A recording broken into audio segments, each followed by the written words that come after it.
told you about stairs, bro. No, there's like a English sign that says something like "Be careful falling down the stairs." Carefully fall to the river or something? No, I think it's like "Be careful falling down the stairs." Oh, good luck.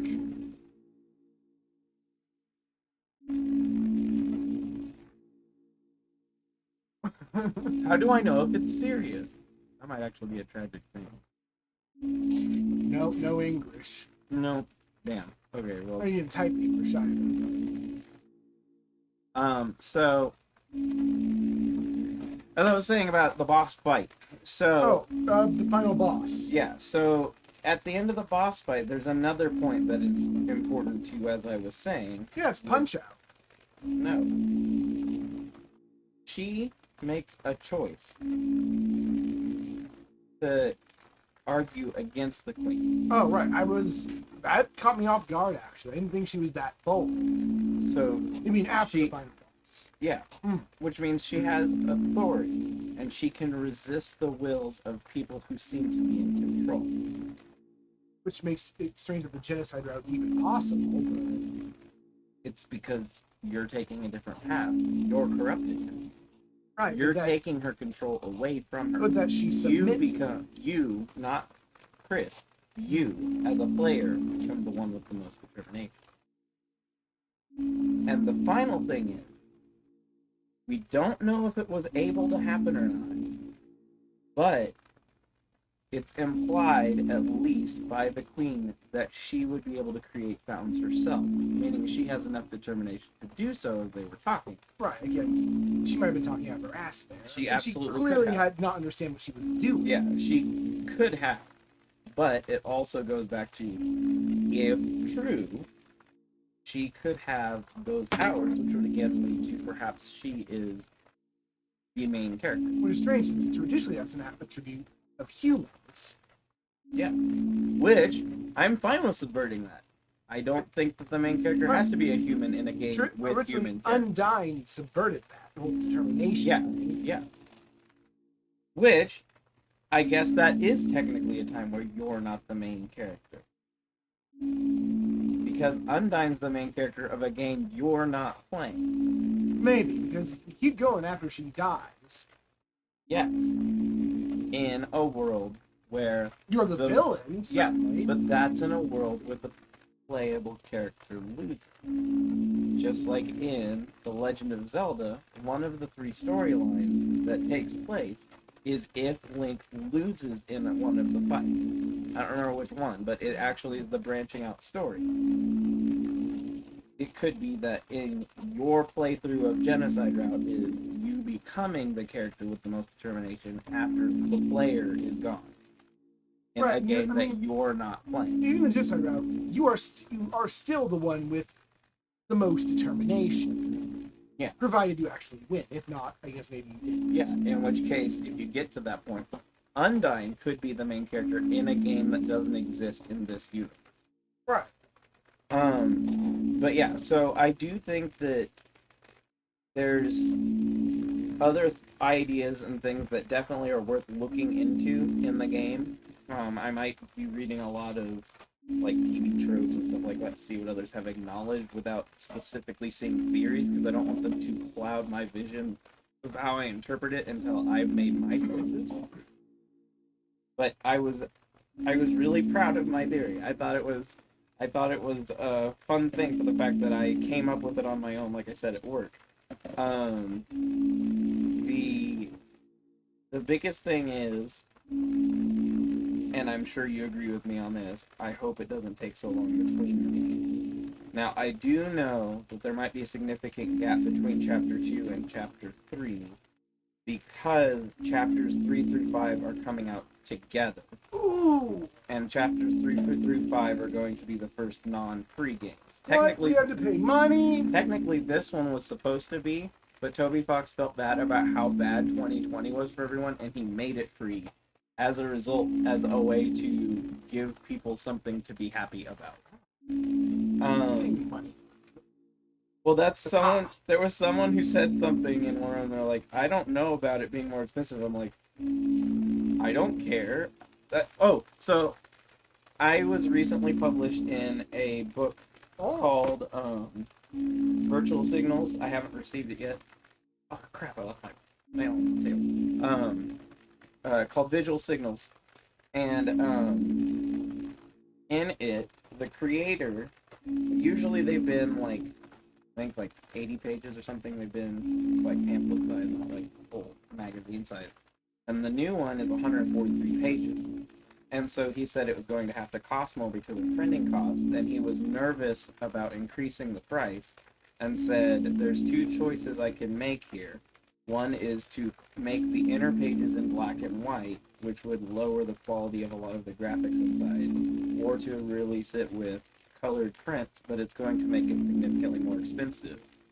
And being one of the people who's in his Discord and discussing it, the very first thing I said was like, I don't care if I'm paying more. If it's a good quality thing, I'll pay whatever, especially for an indie artist. Now, if it were $200, I'd be like, dude, what are you talking about? right, same But- here. But again, this, in just what we've seen in these two parts, I would already put this on par with a decent quality Super Nintendo RPG.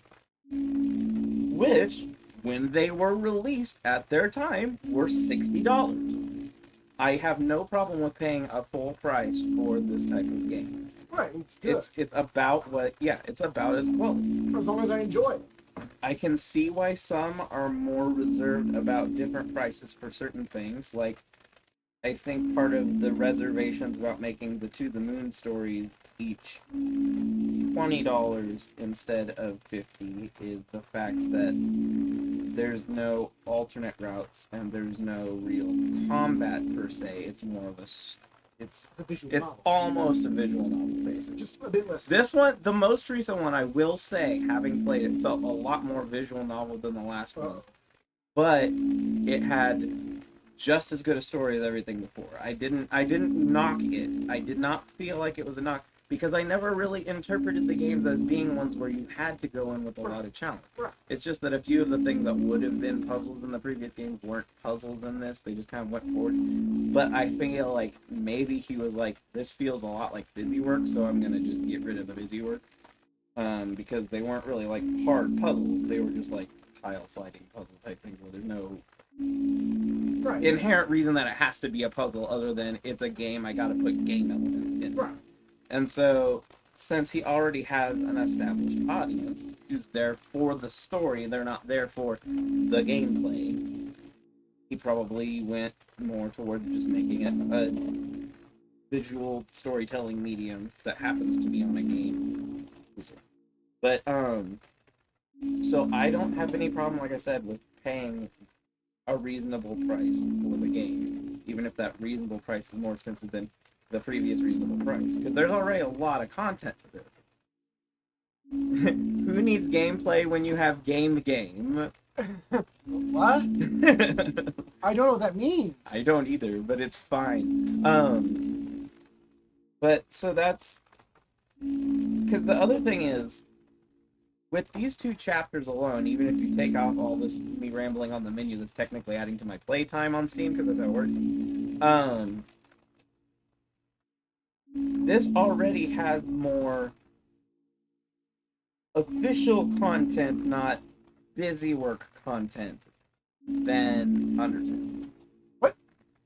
Because the majority of the gameplay differences in Undertale's genocide route Oh, the are genocide. two boss fights, whereas No, I know. the The whole- genocide it's a grind. yeah, which means that the actual gameplay merit of everything except the main route is primarily just busy work to get you back to those storytelling mechanics, which means I would mostly include the storytelling as the additional gameplay content, which is a few lines of dialogue per character, a couple of, significant dialogue change. But it mostly adds up if you just put all that stuff together and the novel gameplay things that you experience through any route, plus the few differences in Pacifist and in Genocide. It's about 15 hours maybe. And in exploring this, the first one took about 6 hours, the second one took about 6 hours, puts you at 12, and I didn't do the genocide route on this one. Right. Yeah, I'm not gonna. I mean, for us, technically now we're at, I think, 18 hours because we did chapter 2, 5. And so... One chapter we did Undertaking. And I would do it again, but I'm not very good at the things, and you don't want to go back through the gameplay part as much. That was the first time I cried on stream. Chapter 2 will be the longest, huh? That's surprising. Mention that you think chapter 2 ended up being the longest because of all the cutscenes. It's still fine. And again, I think a lot of that has to do with... So, if you look at the way that an average story works with rising actions and falling actions, at some point you have to do a lot of character development. And you introduced several new, seemingly plot-relevant characters in this chapter.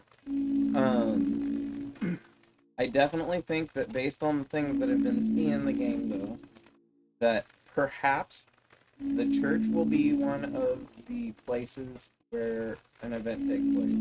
Oh, yeah. Your house, obviously, is going to be one. Unless something crazy. Yeah. The fair, the carnival, will be one. I'm almost certain.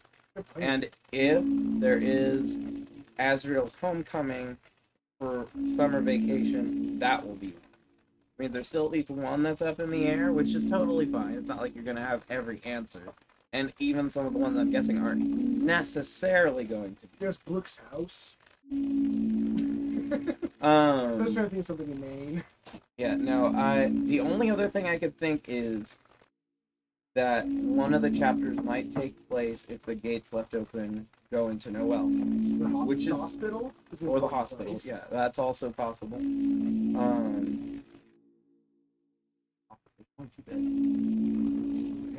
I don't remember hospital.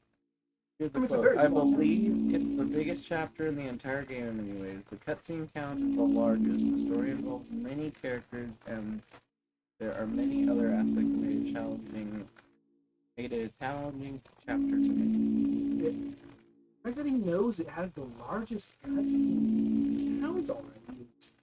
Well, I mean, it probably can change, but... I'm not saying between that and chapter 1. Yeah, no. I mean, that can change, but...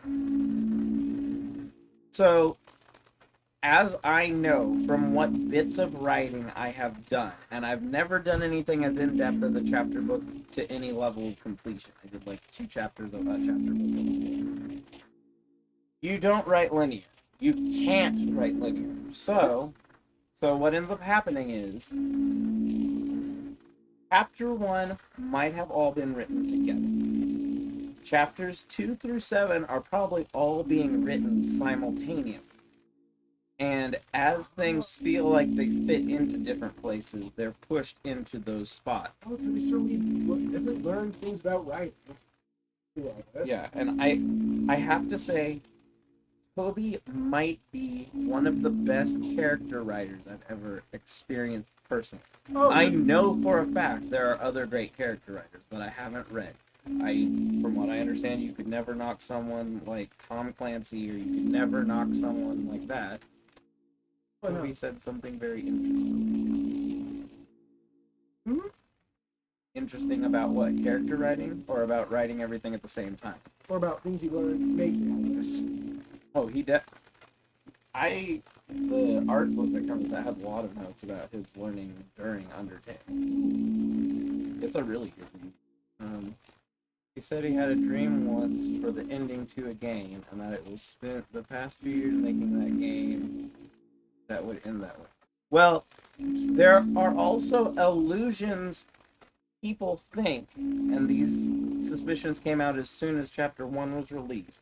There were numerous things in Undertale that were already alluding to Deltarune. Specifically, a mention of Susie. There's a mention of... It was spelled good.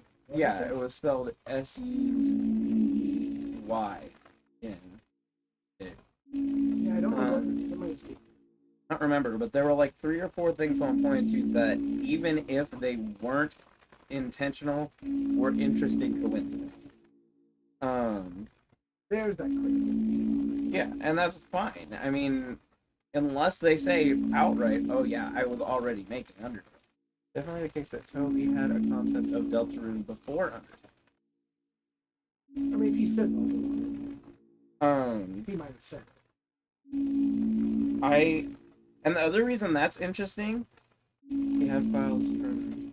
Oh yeah, that's In the pudding. That's also interesting because of the fact that there have obviously been alternate universe fandoms going back way before Undertale, but Undertale kind of has like the monopoly on them now. Did I ever show you the video on? Yes. Yes. Yes, you did. So, oh god, it's funny to think that even before the game was released, Undertale had an alternate universe being written before Undertale came out. Yeah, S-U-Z-Y mentioned my character. Yeah. That might not be right. Yeah, it may not, but all we know is that her name isn't Susan. Yeah. Or Meg. I definitely think though that it's for Deltarune release. Announced an update for the Switch version had a character say this.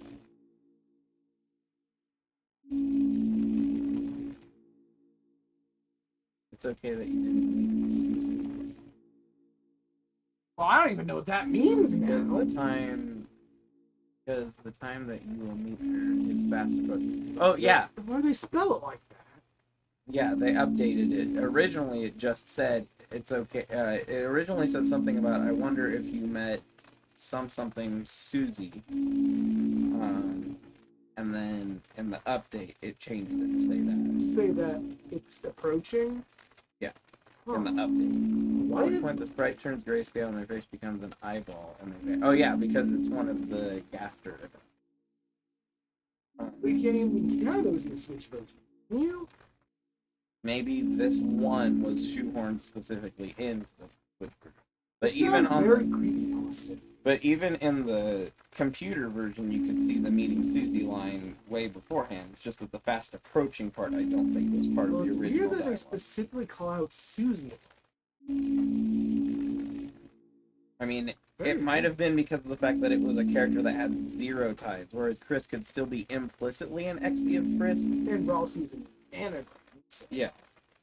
And, so that was one of my other theories I was afraid of. Yeah, so it's a fun value. That was one of my other fears at the very, very beginning of Chapter 2. Based on how Rousey's demeanor has changed now that he has more confidence around you, because I was afraid that Rousey was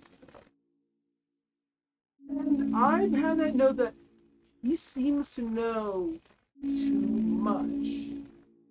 But that could just be part of his role as one of the rulers of Fountain Garden. Yeah. Or, again, the fact that he's been alone in a castle his whole life, and there were books about all these things. He might just know a lot and be book smart, not street smart. I'll admit, I am a little suspicious of it. Just a little. But that even goes back to, as I was saying, if the idea is that you and Azrael are already merged in that circumstance, there's the idea that he knows so much and is trapped alone because you've been suppressing the part of your soul that has the kindness until whatever leads to the story. And so he knows a lot because he already knows what you experienced. There's the whole trope of a character that's just super kind and sweet and innocent, but actually, no. I mean, I feel that'd be a bit lazy here. My problem isn't that it would be lazy. It's that it uses the same trick as killing a dog in a movie or something. Right. It's a cheap shot to give you an emotional reaction Right, when lazy. there's other things that could be done to do the same thing. Well, it's not even necessarily that it's lazy. Sometimes it's just because it almost feels petty, like it's a deliberate thing just to get you. Right. I guess it would be way too much build-up or something. Yeah, I feel like if it came out later that Rousey were a villain, the more I thought about it in my head.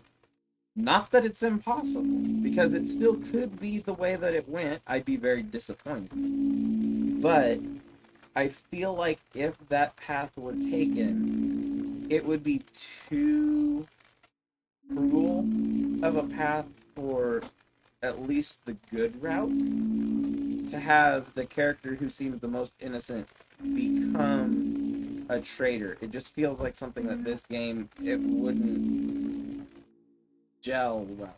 Like it's too mean. Yeah, it's mean spirited. The whole thing would be to just kind of get you because it could get you. Feels like an attack on the player. Yeah. And it's one of the I've been through a lot of gaming. I've usually been the observer less the player. Because I tend to not feel as confident in my gaming skills. I'm not as patient and I like to be around other people, so I just let them play.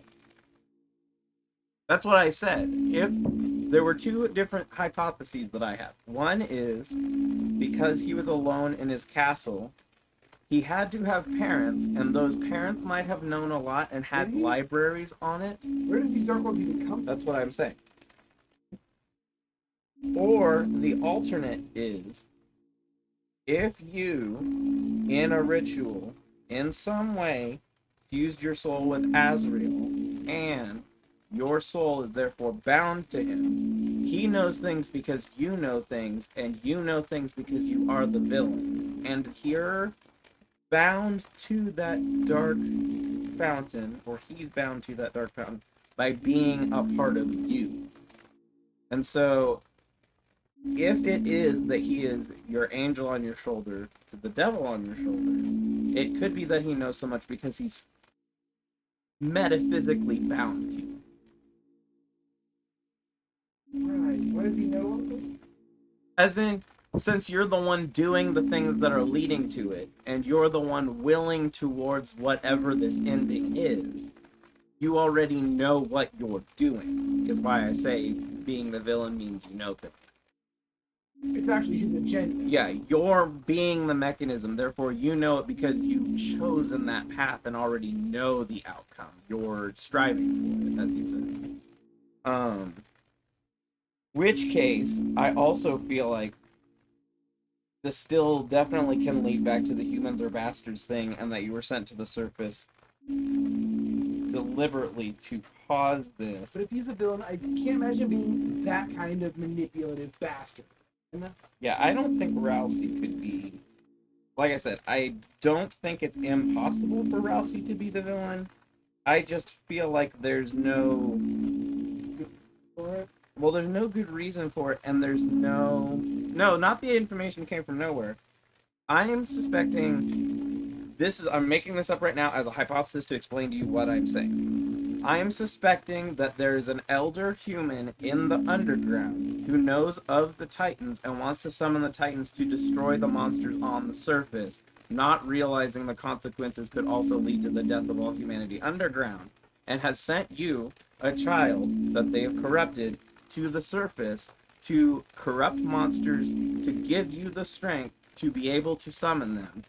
And with your knowledge, you learned that going into the occult would do this. You did some sort of occult ritual that led to you splitting your soul, causing you to become the knight who then creates the fountains. So you already knew of it all because of something prior to even maybe Chris's original existence, whatever ended up banishing the humans to the underground.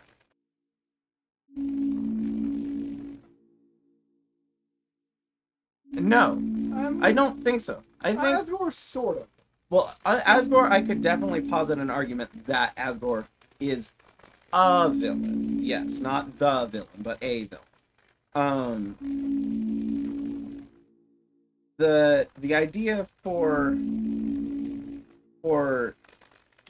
you being the villain and you being knowledgeable in this comes from the fact that you are seeking to cause basically the end of the world. But yeah, as from what we know now, no, Rousey's not the villain. He's not done anything to villains. No.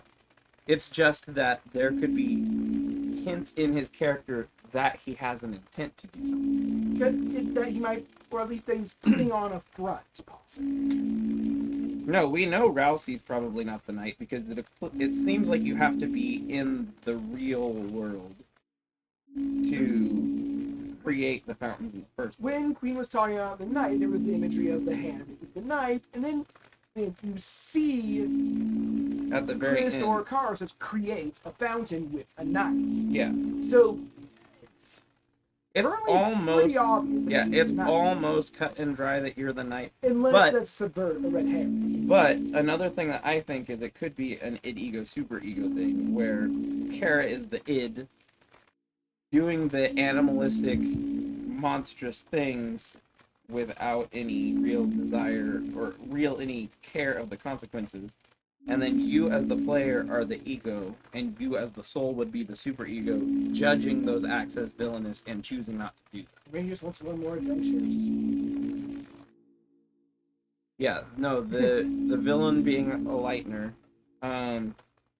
ish. I don't know that it has to be. It has to be a monster, a villain, or a darkener, which literally means it could be anyone. Right. But all the evidence strongly Yeah. points towards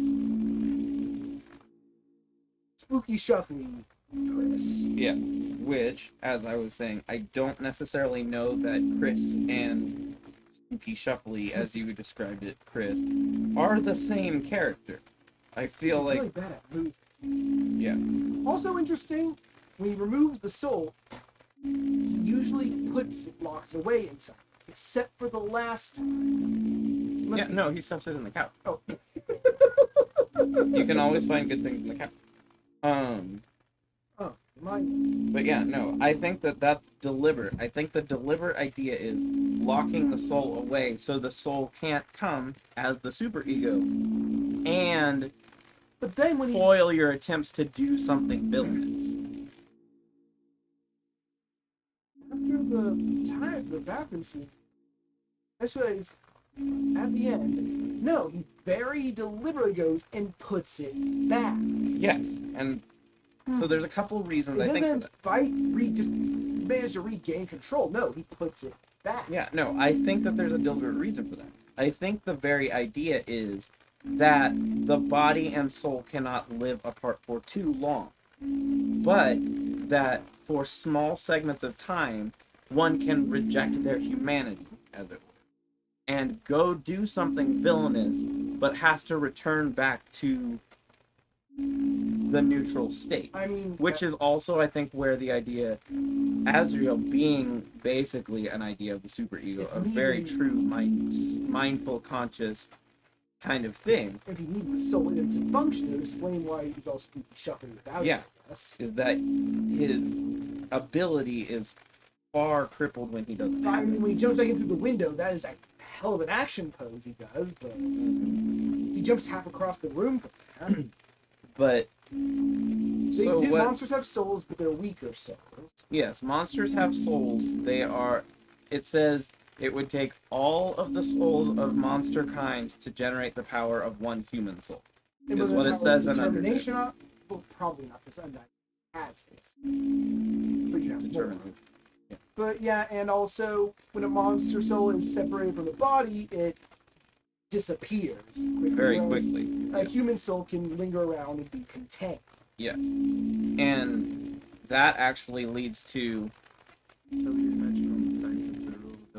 No, of course they're not going to be the same. Exactly. Because there's no implication of lighteners and darkeners even in Undertale, That's which what would I mean. imply an entire different mechanic to the war. It would have an entire different mechanic to the underground and the overground. Well, I monsters mean- even mentioned it. Does it even imply that in Undertale monsters are buried when they die? They're not buried. Their dust is poured on something important to them, and the thing that's important is there. Alright, so that's it's where set. the Yeah. That could be. Yeah, and I do think that there's some level of allegory between sin and the things going on here. Even though I think Toby said before he's not religious. I might be wrong about that, but they still can make for functional mechanical tropes for a story. Is that the ideas of sins and guilt is where the idea of separating your soul comes from. To do something truly evil, you must surrender your humanity, surrender your monsterity. What was that? The very idea is you have to sacrifice a part of who you are, which really is even exactly the same idea as in Harry Potter. And that the idea of the Horcruxes is you're splitting your soul by committing such a heinous crime your soul can't hold itself together, which is what creates the Horcrux. It's that same kind of idea. And I think that that's what's supposed to be implied by the taking the soul out and throwing it or locking it away is pushing the part of your body and mind that will judge you for your bad actions to commit a cruel action. In Mario Kart's battle mode, balloons are Horcrux. Yeah, that was, yes, that is a meme. And so yeah, I do think that there's merit. That's my thought. So I think I've gone over everything that's spoiler territory as far as hypothesizing for now. I'm still totally down to talk about this more in the spoilers channel on my Discord or the spoilers channel on another Discord I'm on that we've already been talking about. But we're gonna switch to another game I've been recommended, unless you have an idea. What is it? There's a game called One Shot that I've been told Never is heard really of it. good. I've been told it's really good. I've heard of it. I've heard of it. Yeah. I mean, I don't. I've been told people who like Undertale tend to like One Shot. And so I wanted to try it out and see if it's something that we want to continue together or whether it's something I'll have to figure out how to finish on my own. Because I've been told it's really, really good. Pretty sure I already have it saved. I have them installed already. I've definitely seen the character. Yeah, the character I think there's questions. So I'm gonna switch the stream real quick. I'll be back as soon as it lets